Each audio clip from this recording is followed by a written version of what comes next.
నమస్తే, welcome to థింకాంధ్ర. నేను మీ ప్రియాంకర.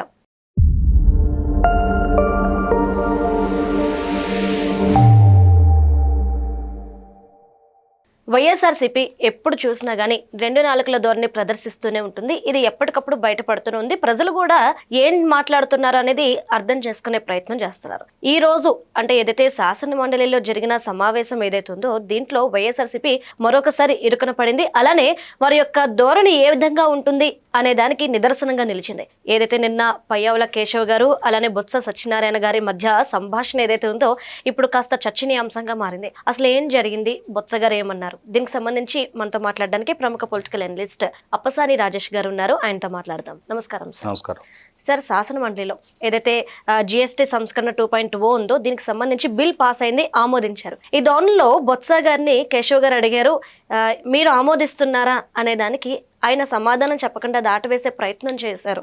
దీన్ని మీరు ఎలా చూస్తున్నారు? ఇప్పుడు వాస్తవంగా బొత్స సత్యనారాయణ గారికి శాసన మండలి ప్రధాన ప్రతిపక్ష నాయకుడు బాధ్యత అప్పచెప్పడానికి ముందు ఆ పదవిలో ఎల్లాప్రెడ్డి గారు ఉండేవాడు. ఆ స్థానంలోకి బొత్స సత్యనారాయణ గారిని తీసుకొచ్చారు. విశాఖపట్నం స్థానిక సంస్థల ఎన్నికల్లో నెగ్గిన తర్వాత ఆయనకి ఆ పదవి కట్టబెట్టారు. ఈ కట్టబెట్టిన క్రమాన్ని ఒకసారి చూసుకుంటే మనం ఇవాళ వైసీపీ పార్టీలో అసెంబ్లీలో ప్రధాన ప్రతిపక్ష హోదా లేదు. కాబట్టి జగన్మోహన్ రెడ్డి గారు వైసీపీ సభాపక్ష నాయకుడు అయినా సరే ఆయనకి ప్రతిపక్ష హోదా దక్కదు. ఇవాళ కౌన్సిల్లోనే వాళ్ళకి మెజార్టీ ఉంది. కౌన్సిల్లో ప్రధాన ప్రతిపక్ష నాయకుడిగా ఉన్న బొత్స సత్యనారాయణ గారు సహజంగానే కౌన్సిల్ ప్రోటోకాల్ ప్రకారం అసెంబ్లీ కన్నా పెద్దల సభ అంటారు. అలాగే లీడర్ ఆఫ్ ది అపోజిషన్ హోదా కూడా ఒకవేళ జగన్మోహన్ రెడ్డి గారికి ప్రధాన ప్రతిపక్ష నాయకుడు హోదా ఉన్నా కూడా బొత్స సత్యనారాయణ గారిది పెద్ద ప్రోటోకాల్. మరి ఆయన సీనియారిటీ, ఆయన నైపుణ్యం, రాజకీయాల్లో ఇన్ని సంవత్సరాలుగా కొనసాగుతూ ఇన్నిసార్లు ఎన్నికై ఉండి ఇన్ని పదవులు చేసిన బొత్స సత్యనారాయణ గారి అనుభవాన్ని, ఆయన పరిజ్ఞానాన్ని సక్రమంగా వినియోగించుకుంటే వైసీపీ పార్టీకి ఏదైనా మైలేజ్ వస్తుంది. కానీ జగన్మోహన్ రెడ్డి గారు మాత్రం ఆయనకి ప్రధాన ప్రతిపక్ష నాయకుడు హోదా దక్కనప్పుడు ఒకవేళ కౌన్సిల్లో బొత్స సత్యనారాయణ గారు కనుక రాణిస్తే ప్రభుత్వాన్ని వివిధ అంశాల పట్ల ప్రశ్నిస్తూ నిలదీస్తూ ఆయన పోరాట పందా కనుక ప్రదర్శించారనుకో ఆటోమేటిక్గా ఎక్కడ సమావేశాల్లో కొంచెం వాడివేడి చర్చలు జరుగుతుంటే అవి మీడియాలో ఫోకస్ అవుతాయి. బొత్స సత్యనారాయణ గారు మీడియాలో మంచి ఎక్స్పోజర్ తెచ్చుకోగలిగాడు అనుకో దాన్ని చూసి తట్టుకునే అంతటి సంస్కారం జగన్మోహన్ రెడ్డి గారికి లేదు.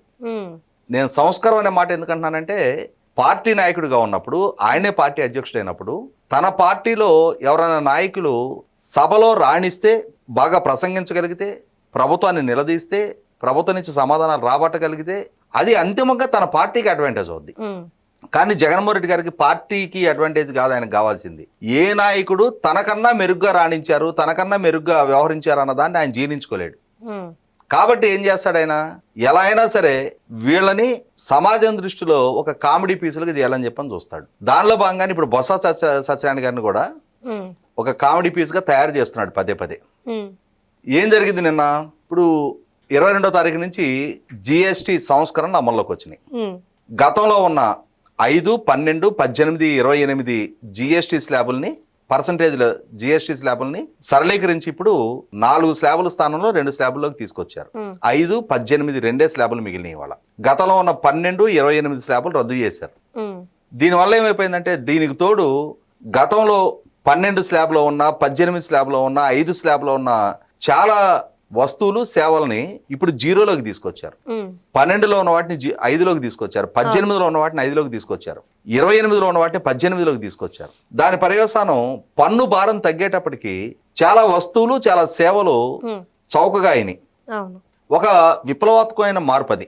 అదే సందర్భంలో రాజకీయపరమైన వైరుధ్యాలు ఉంటాయి, వైషమ్యాలు ఉంటాయి. ఇవాళ ఎన్డీఏ కూటమి ప్రభుత్వం ఈ నిర్ణయం తీసుకుంది కాబట్టి ప్రతిపక్షంలో ఉన్న కాంగ్రెస్ పార్టీ ఆహా ఓహో బ్రహ్మాండం బజిగోవిందని చెప్పని అనలేదు. అందుకోసం ఏం చెప్తారంటే కొంచెం మీరు తీసుకున్న నిర్ణయం ప్రజలకి మేలు చేకూర్చేదే కానీ అని చెప్పని కండిషన్ సప్లై అని పెడతారనమాట.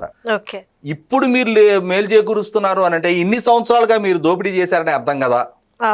ఇన్ని సంవత్సరాలుగా మీరు ప్రజల నుంచి అధిక పన్నుభారంతో పన్నుల రూపంలో పిండుకున్నారు కదా అని చెప్పని కొంచెం దానికి లింక్ పెట్టేలాగా అంటే కండిషన్ సప్లై విమర్శ కూడా యాడ్ చేస్తారు. ఇప్పుడు ఆ విధంగా విమర్శించే హక్కు వైసీపీ పార్టీకి ఉంది, బొత్స సత్యనారాయణ గారికి కూడా ఉంది. ఎందుకంటే ఎన్డీఏ కూటమి ప్రభుత్వం తీసుకున్న నిర్ణయం, రాష్ట్రంలో కూడా ఉంది ఎన్డీఏ కూటమి ప్రభుత్వం.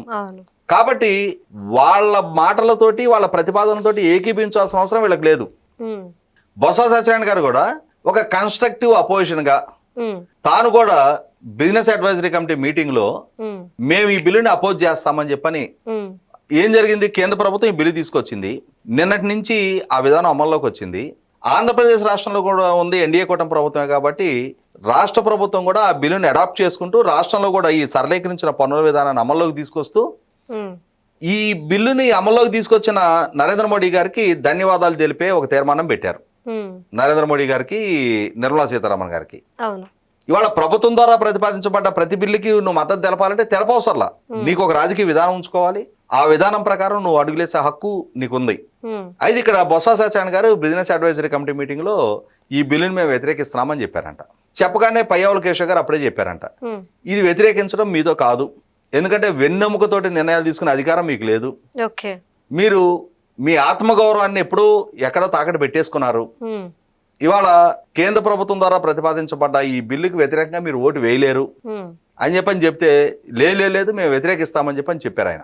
కానీ ఈ బిల్లు మీద చర్చ జరుగుతుండగానే జగన్మోహన్ రెడ్డి గారు ఒక ట్వీట్ పెట్టేశాడు, ఇది బ్రహ్మాండం, బజ్గోవిందం, చాలా విప్లవాత్మకమైన బిల్లు ఇది, దీనివల్ల పేద ప్రజలకి చాలా లబ్ధి చేకూరుతా ఉంది అని చెప్పని ఒక ట్వీట్ పెట్టాడు.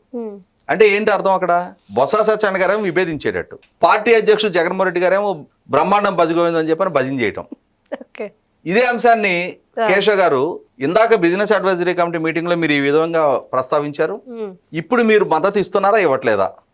అప్పటికే బొత్స సత్యనారాయణ గారికి కూడా ఇన్స్ట్రక్షన్స్ వచ్చేసినాయి, మీరేదో ఇట్లాంటి పిచ్చి పిచ్చి నిర్ణయాలు ప్రకటించొద్దు, అలా ప్రకటించి కేంద్ర పెద్దల ఆగ్రహానికి గురయ్యే స్టేజ్లో మనం లేము, కాబట్టి వాళ్ళు నంది అంటే నంది, పంది అంటే పంది అంటవే మన విధానం, అంతేకాని మనకంటూ ఒక సొంత విధానం లేదు, మనకంటూ ఒక వెన్నెముక లేదు, మన ఆత్మగౌరవాన్ని ఎప్పుడో ఎక్కడో కాళ్ళ దగ్గర తాకట్టు పెట్టేశాం.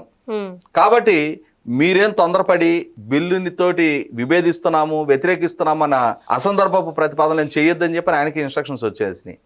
దాంతో బొత్స సత్యనారాయణ గారు కూడా కొంచెం కేశవ్ గారు గట్టిగా నిలదీగానే, ఏంటి అట్లా మాట్లాడతారేంటి, నేను ఇందాక చెప్పాను మీకు, నేను ఇప్పుడు ఈ ప్రతిపాదన తీసుకొస్తున్నారు అని అంటే ఇన్ని సంవత్సరాలుగా ఇన్ని లక్షల కోట్ల రూపాయల పన్నులు తీసుకున్నారనే కదా అర్థం.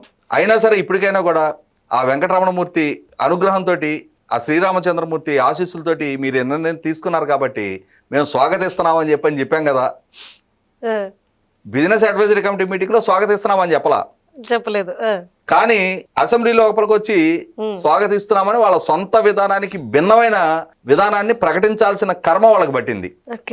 మనం మొన్న ఎన్నికల ప్రచారం అప్పుడు చూసాం, బొత్స సత్యనారాయణ గారు సతీమణి బొత్స ఝాన్సీ గారు విశాఖపట్నంలో పోటీ చేస్తా ఉన్నారు. ఆ ప్రచారానికి వెళ్ళిన జగన్మోహన్ రెడ్డి గారు బొత్స సత్యనారాయణ గారిని ఉద్దేశించి నా పితృడు సమానుడు అని పొగడగానే బొత్స సత్యనారాయణ గారు ఎమోషనల్ అయిపోయి కళ్ళనీళ్ళ పర్యంతరం అయిపోయి ఇద్దరు కావలించుకొని డ్రామా చేశారు. నిజంగా పితృడు సమానుడు అయితే ఇలా బఫూను చేసినట్టు చేస్తారా ఇంకెవరైనా? ముందే ఆయనకి స్ట్రిక్ట్ ఇన్స్ట్రక్షన్ ఇవ్వాలి, మన పార్టీ విధానం అని చెప్పని. నువ్వేదో నీ సొంత తెలివితేటలతోటి నీది ఒక విధానం ప్రకటించడానికి కుదరదు. ఇవాళ పార్టీ అధినేతగా నా తలకాయ ఎవరి కాళ్ళ దగ్గర పెట్టుంది కాబట్టి నా తలకాయని దృష్టిలో పెట్టుకుని నిర్ణయం చేయాలి తప్ప నీ సొంత ఐడెంటిటీని ప్రదర్శించొద్దని ముందే హెచ్చరిక చేయాలి. అలా కాకుండా ఆయన అభిప్రాయాన్ని వ్యక్తం చేసిన తర్వాత అప్పుడు ఆల్ ఆఫ్ సడన్ యూటర్న్ తీసుకుంటే ఇప్పుడు మరి బొత్స సత్యనారాయణ గారి పరిస్థితి కామెడీ పీస్ గాల నిన్న కౌన్సిల్లో కేశవ్ గారు నిలదీసేవాడు, ఈయన సంజాషించుకున్నట్టు అయిపోయింది. ఇంకా ఆయన వయసుకి, ఆయన అనుభవానికి, ఆయన పరిజ్ఞానానికి ఏం విలువ ఇచ్చినట్టు? అలా విలువ లేని దగ్గర ఆ కౌన్సిల్లో ఆ ప్రతిపక్ష నాయకుడు అనే పదవి కోసం పోకులాడుకుంటా ఆ పార్టీలో కొనసాగకపోతే ఏ దేవుడు ఏడ్చాడు ఈ బొత్స సత్యనారాయణ గారిని కూడా? ఆయన ఆత్మగౌరవం తాకట్టు పెట్టుకున్నాడు, ఈ పదవి కోసం కక్కుర్తిపడి ఈయనెందుకు ఈయన ఆత్మగౌరవం తాకట్టు పెట్టుకోవాలి? కాబట్టి వాళ్ళ పదవుల కోసం ఎవరెవరు ఏ స్థాయిలో దిగజారుతున్నారనేది నిన్నటి సంఘటనే మనకి ప్రబల నిదర్శనం. Okay, right. Thank you so much sir.